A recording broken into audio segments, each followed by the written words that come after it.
নমস্কার বন্ধুরা, আমি ঋতুরাজ। আগে এই ভিডিওটি দেখুন। এই 38 সেকেন্ডের ভিডিওটি অনেক শিক্ষা দিয়ে যায় বর্তমান শিক্ষার উন্নতি। ভিডিওটি বিহারের গয়া জেলার। ভিডিওতে কোনো এক ছাত্রের পরিবার স্কুলের বিদ্যালয়ের শিক্ষক মহাশয়কে এইভাবে পেটাচ্ছে। দোষ শিক্ষক মহাশয় ছাত্রকে মেরেছে। ছোটবেলায় এমন দিন যায়নি আমরা বাবা মা থেকে শুরু করে পরিবারের বড়দের হাতের মার খাইনি। এটা অসম্ভব। পালিয়ে গিয়েও নিস্তার হতো না। একটু বড় হতে না হতেই স্কুলের দরজায় প্রবেশ করার সাথে সাথেই সেই শাসনের পরিমাণ গেল আরো বেড়ে। পড়া না হলে স্কুলের মাস্টার মশাইয়ের বেত, আর তারপর বাড়িতে নালিশ, ব্যাস আর কি। এরপর মায়ের হাতটাই যথেষ্ট। কখনো বাড়ি থেকে আসতো এমন পারমিশনও, স্যার চোখ মুখটা বাঁচিয়ে, তারপর আপনি যা ইচ্ছা করে নিন। বুঝতে পারছেন তো, এমন ছিল আমাদের অবস্থা। যেন শাকের করাত, যেতেও কাটতো আসতেও কাটতো। ভাবছেন, ইস কি করুণ অবস্থা ছিল আমাদের, তাই না? আগে মহাশয় না, ভালোবাসাটাও ছিল ঠিক ততটাই।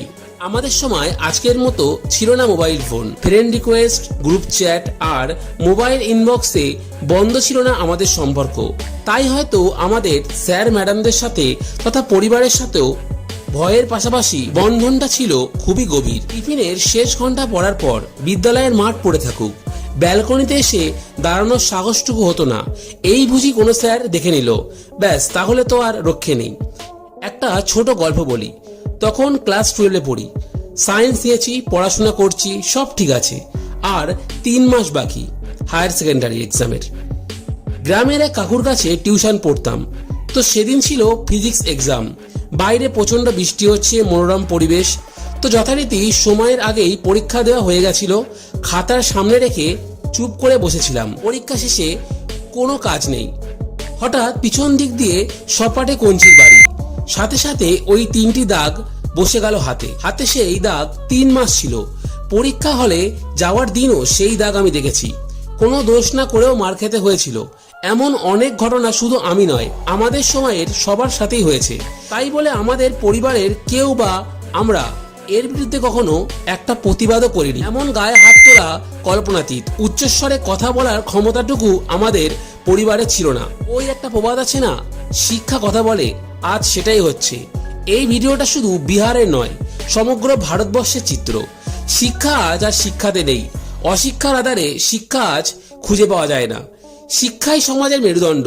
আজ সেই মেরুদণ্ড এতটাই সোজা, তাই শিক্ষকের বুকে লাঠি রেখে লাঠি পেটা সবটাই সহ্য করতে হচ্ছে। সে ছাত্রকে শাসন হোক চাই অন্য কারণ।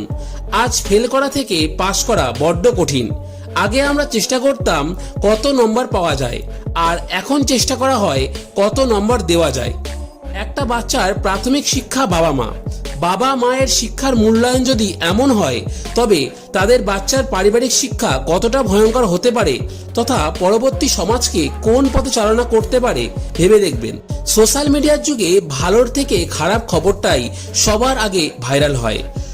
আজ ছোট থেকে বড় সবার হাতেই স্মার্টফোন।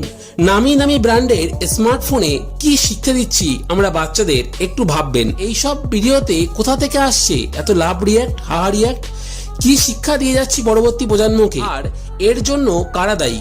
প্রশ্নটা থাকলো, একটু ভেবে বলবেন।